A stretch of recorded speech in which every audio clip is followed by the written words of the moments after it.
At 8:32 in the morning on May 18, 1980, a magnitude 5.1 earthquake shook loose the north flank of a mountain in Washington state. And what happened in the next few seconds was the largest landslide ever recorded on Earth. A lateral blast followed, flattening 230 square miles of forest, stripping roughly 1,300 feet off the summit, and killing 57 people.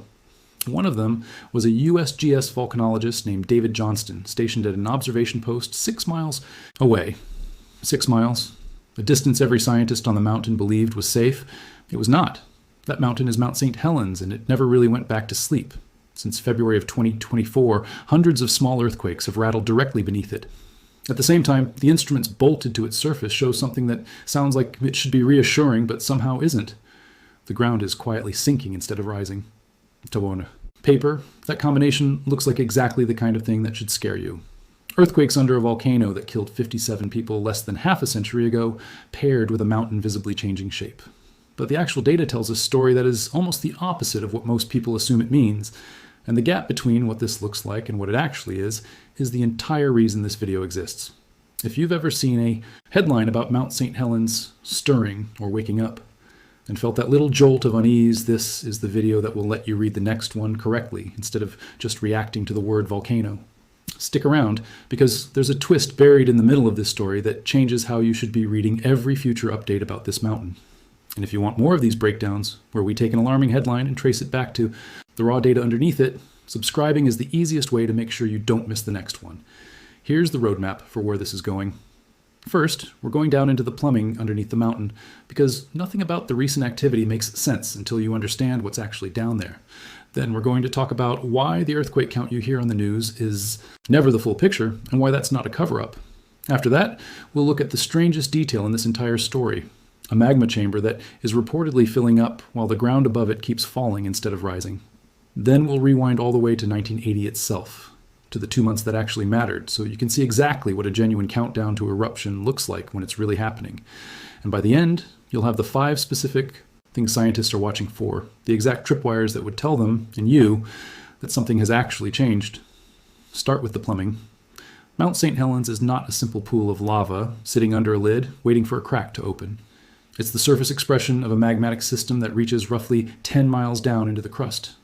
Magma forms near the base of that system and slowly rises through the lower crust, eventually pooling in a storage reservoir that sits somewhere between about 2.5 and 6 miles beneath sea level. That reservoir is the mountain's engine room, and almost everything interesting happening at the surface traces back to what's going on inside it. When fresh magma arrives and the reservoir takes on new material, geologists call that recharge, and the name is doing exactly what it says. The tank is refilling. As it refills, it presses outward against the surrounding rock, putting stress on cracks and fault surfaces nearby. Stressed rock does one thing in response. It cracks, and cracking rock produces earthquakes.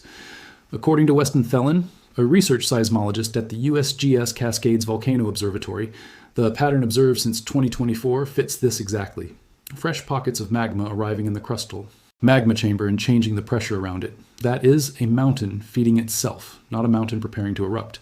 It helps enormously to understand how small these earthquakes actually are. Because hundreds of earthquakes sounds like a disaster movie trailer until you look at the actual numbers. The magnitude scale isn't a simple ruler. It behaves more like a flight of stairs where each full step down represents a massive drop in the energy actually released. A magnitude 1 earthquake isn't a slightly gentler version of something you'd feel. It's thousands of times weaker, the kind of event that shows up as a faint squiggle on an extremely sensitive seismometer and nothing else. Between February 1st and mid-June of 2024, the Cascades Volcano Observatory and the Pacific Northwest Seismic Network located roughly 350 to 370 of these small earthquakes beneath the volcano at a median depth of around 3.5 miles below sea level, which works out to somewhere around 4.5 to 5 miles below the crater floor itself. The overwhelming majority came in below magnitude 1.0. The single largest event in that entire swarm, recorded on May 31st, only reached magnitude 2, still far too small to be felt by anyone standing on the mountain. This is not a single loud shout from magma forcing. Its way toward the summit, it's hundreds of faint whispers rising from a reservoir miles underground, and that distinction changes everything about how the story should be read. There's a detail worth untangling here because it explains a persistent and completely understandable source of public frustration. Independent observers and online seismic trackers often report far higher earthquake counts than the official government catalog does. and people assume that gap means something is being hidden. It isn't. For an earthquake to be formally located and entered into the catalog, its signal has to register clearly across multiple monitoring stations and be pinned down to a specific point in space within a tight margin of error. A seismometer records everything that shakes the ground nearby, not just earthquakes. Wind bending trees, a river, running over rock, tumbling boulders, cracking ice, even the faint arrival of large earthquakes from the opposite side of the planet. Somewhere inside that constant background noise are genuine micro-earthquakes too faint to confidently locate at more than one station, and the official catalog would rather miss a real one than falsely invent a location for something that wasn't confirmed. The Cascades Volcano Observatory has stated openly, in past swarms, that many more small events were occurring than could be formally located. That's not a ceiling hiding the truth. It's a conservative floor that only counts what can be proven. If this swarm feels unprecedented, it's worth knowing that Mount St. Helens did almost exactly this back in the spring of 2016, and absolutely nothing followed. Starting around mid-March that year, the mountain produced a swarm running roughly 8 weeks, with more than 130 earthquakes formally located by the Pacific Northwest Seismic Network at depths between roughly 1 and 4 miles, and officials noting explicitly that many more were too faint to locate, dependent of whatever the shallow crust above it is doing. Scientists documented exactly this kind of deep reinflation at Mount St. Helens after its most recent eruption ended in 2008, with monitoring showing the underground magmatic system steadily recharging from around that same year onward, even while the volcano sat completely silent at the surface, showing no outward signs of activity at all. Now look at the shallow half, much closer to the top. The lava dome the mountain built during its 2004 to 2008 eruption is doing exactly what freshly erupted volcanic rock naturally does over time. It cools, it crystallizes, it releases trapped gas, and it slowly contracts and settles under its own weight. During the later stages of that eruption, instruments on the active lava spine recorded measurable sinking as the fresh rock cooled and compacted. That shallow settling pulls the surface downward on its own timeline, entirely independent of what the deep reservoir is doing 3 or more miles below. Put both halves together, and you get a mountain that is quietly charging far beneath the surface while its shallow skin cools and sags above it at the same time. Surface sinking does not mean magma is leaving the system. It means the top layer is cooling while the bottom quietly refills. That single distinction is exactly why this mountain keeps catching people off guard. It's also worth knowing that Mount St. Helens is never actually silent, even in years nobody is talking about it. This is one of the most seismically active volcanoes in the entire Cascade Range, which means some level of small background earthquake activity is essentially the mountain's resting heartbeat rather than an exception. What changes from year to year isn't whether earthquakes happen, but how many, how deep, and how tightly clustered in time. A handful of scattered microquakes a month barely registers as news. A sudden cluster of hundreds over a few months, even if every single one of them is too small to feel, is different enough from the baseline to justify an official statement, which is exactly what triggered coverage in 2024. The volcano wasn't doing something it had never done before. It was doing its normal recharge behavior at a noticeably elevated rate compared to the previous few years, and elevated compared to baseline is a very different claim than approaching eruption, even though headlines rarely have room to make that distinction clearly. This is also a good moment to flag something that trips people up when they start following on raw seismic data themselves. Not every earthquake near Mount St. Helens is actually about Mount St. Helens. The Pacific Northwest sits in one of the more seismically busy corners of the country, threaded with its own network of tectonic faults that have nothing to do with the volcano's magma system. An earthquake a few miles from the crater on a regional fault can look, at a glance, like it belongs to the same swarm, when it's actually an entirely separate event with an entirely separate cause. Part of what the official catalog does, beyond simply filtering out noise, is classify the type of earthquake itself. Recharge-related quakes at Mount St. Helens are described by the USGS as volcano-tectonic in nature, meaning they represent a slip on a small fault responding to stress from the magmatic system underneath it, which is a subtly different animal from an earthquake caused by regional tectonic forces, unrelated to the volcano at all. Getting that classification right is part of why the formal catalog takes longer to update than a live seismograph feed, and it's part of why the official count will always look more conservative than what a raw sensor picks up. Which brings us to September 16th, 2025, when large ash-colored plumes were spotted rising off the peak, and social media briefly lit up with people convinced Mount St. Helens was erupting again. It wasn't. Strong easterly winds, gusting between roughly 30 and 50 miles an hour, combined with unusually dry conditions and severe drought in the surrounding region, lifted loose ash left over from the original 1980 eruption straight off the mountain's flanks and crater and carried it west-northwest, where commercial pilots and webcams both picked it up. The Cascades Volcano Observatory and the National Weather Service in Portland both confirmed within hours that this was resuspended 45-year-old ash, not fresh volcanic material, and that the volcano alert level and aviation color code both remained at their lowest setting. The entire time, it wasn't an eruption, it was a ghost of one, kicked loose by weather rather than magma. To understand exactly how different today's activity is from a genuine warning sign, you have to look directly at what happened in the spring of 1980, because that is the real yardstick every future headline should be measured against. Mount St. Helens reawakened in March of 1980 after 123 years of dormancy, first with earthquakes and sudden bursts of steam.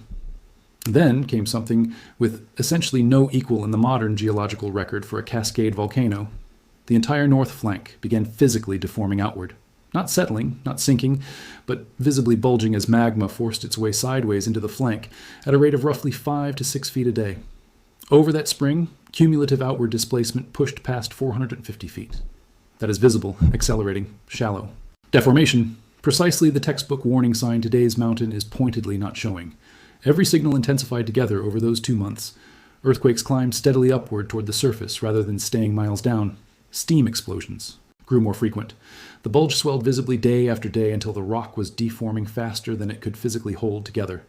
Then, at 8:32 that May morning, a magnitude 5.1 earthquake struck the already overloaded bulge, and the entire north flank gave way at once, producing the largest landslide ever recorded on Earth.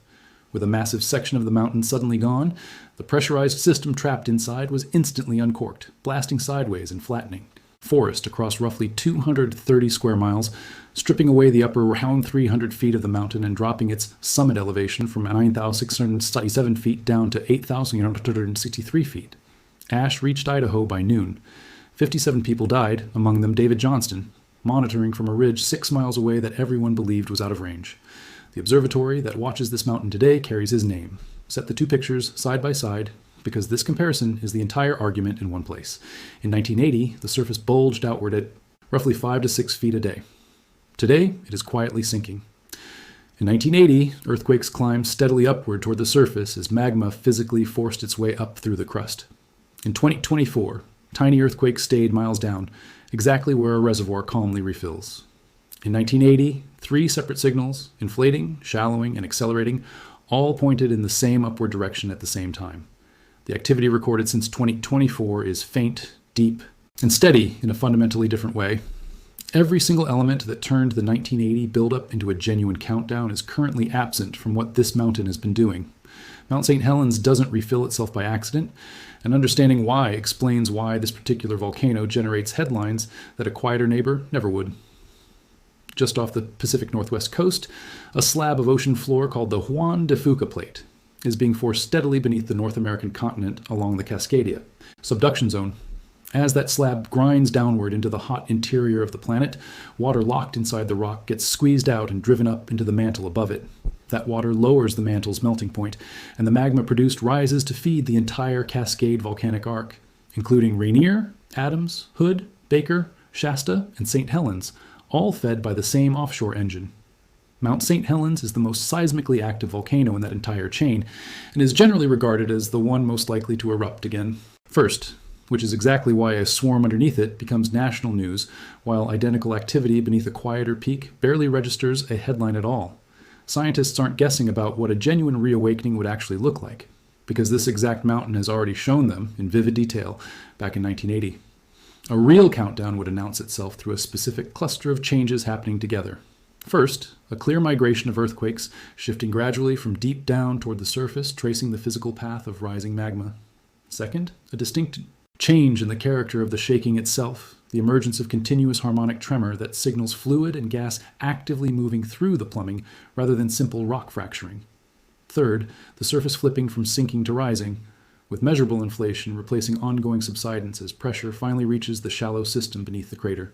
Fourth, a noticeable rise in volcanic gases, particularly carbon dioxide and sulfur dioxide, climbing as magma approaches the surface and begins degassing. And fifth, actual steam explosions, the mountain audibly clearing its throat, exactly as it did repeatedly in the weeks before May 1980. Not one single item on that list is currently happening at Mount St. Helens. This also happens to be one of the most heavily instrumented volcanoes on the planet. wired with seismometers, sensitive enough to catch earthquakes near magnitude 0, GPS receivers capable of detecting ground movement down to the millimeter, satellite, radar producing detailed surface deformation maps from orbit, and continuous gas monitoring stations positioned around the crater, all feeding directly into an observatory built specifically because of what this mountain did in 1980. David Johnston died at a distance everyone in 1980 believed was safe, because nobody at the time fully understood how a lateral blast from a collapsing flank could travel that far, that fast. That single gap in understanding drove an enormous, decades-long investment in monitoring technology and eruption modeling, and it's the reason scientists today can read a quiet recharge signal as routine rather than alarming. They aren't making an educated guess with limited data, the way geologists were forced to in 1980. They're reading from one of the densest, most purpose-built monitoring networks ever pointed at a single mountain, designed specifically around the lessons of how little warning it gave the first time. There's also a reason this particular volcano, rather than one of its taller Cascade neighbors, keeps generating headlines even during genuinely quiet periods. The magma Mount St. Helens produces is a thick, high silica rock called dacite. Thick magma is dangerous magma. It doesn't flow easily, it traps gas internally, it builds pressure over long stretches of time, and when it finally fails, it tends to fail explosively rather than pouring out gently the way a Hawaiian lava flow does. That's the fundamental reason the 1980 eruption was so catastrophic and so different from a typical effusive eruption. Trapped gas pressure built until a violent release became the only possible outcome. Mount St. Helens is also unusually young and geologically restless, a mountain that has repeatedly rebuilt and torn itself apart throughout its history. A genuinely busy volcano fed by sticky, gas-heavy magma is exactly why even a small swarm beneath it draws intense attention that an identical swarm under a quieter peak simply never would. So where does that leave things right now, and what should you actually be watching for in the months ahead? The same things the observatory itself is watching? First is whether the swarm's rate, which has quieted considerably since its 2024 peak, stays low or starts climbing again toward those elevated spring levels. Second is the ground itself, whether ongoing subsidence continues as expected, flattens out entirely, or makes the one shift that would genuinely change the picture, reversing into measurable inflation. Third is the specific depth of any new earthquake clusters, since a migration toward shallower depths would be a far more significant signal than a rising raw count on its own.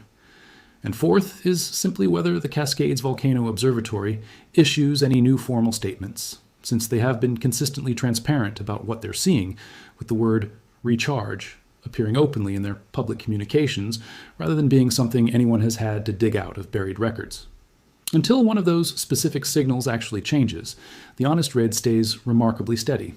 What looks so alarming at first glance is, in reality, nothing more than the top layer of the mountain cooling while the bottom quietly refills. This mountain is not counting down toward anything right now. It's performing routine maintenance, the slow underground work of a volcano operating on a schedule measured in decades, not days. When the real countdown eventually starts, it will not look anything like this current quiet pattern. It will look like 1980, loud, shallow, and rising fast. Understanding that difference now, while everything stays quiet, is exactly what will stop you from mistaking the next false alarm for the real thing. It's worth pausing on just how unusual it is for a single mountain to get this kind of scrutiny in the first place, because most active volcanoes on Earth do not have anywhere close to this level of instrumentation watching them around the clock. Go back before 1980, and Mount St. Helens itself was barely monitored at all. A handful of seismometers, some visual observation, and a lot of educated guesswork based on volcanoes that behave differently on the other side of the planet. That's part of why the lateral blast caught everyone off guard. Nobody had a working model for a flank collapse of that scale, unlocking a horizontal explosion instead of a vertical one, because nothing quite like it had been documented and studied in real time before. The eruption itself became the textbook, and the observatory built in its aftermath became the response. Every volcano in the Cascade Range benefited from what was learned that day, but Mount St. Helens specifically became the most closely watched patient in the entire chain, and it has stayed that way for over 4 decades. That level of attention is also why so little slips through the cracks now. Consider what a truly silent, unmonitored volcano would look like during a similar recharge episode. Small earthquakes deep underground, days or weeks apart, felt by absolutely nobody, showing up on no instrument because there is no instrument nearby to catch them. That volcano could be recharging for years, and the outside world would simply never know, right up until the surface finally started doing something dramatic enough to notice with the naked eye. Mount St. Helens doesn't get that luxury of silence, and in a strange way, that's exactly why it keeps ending up in your feed. The same density of monitoring that lets scientists confidently say this is just recharge is the reason the recharge itself becomes visible to the public at all. A quieter, less watched volcano having the exact same experience right now would generate zero headlines, not because it's safer, but because nobody would know it was happening. That density of data also lets researchers do something genuinely useful.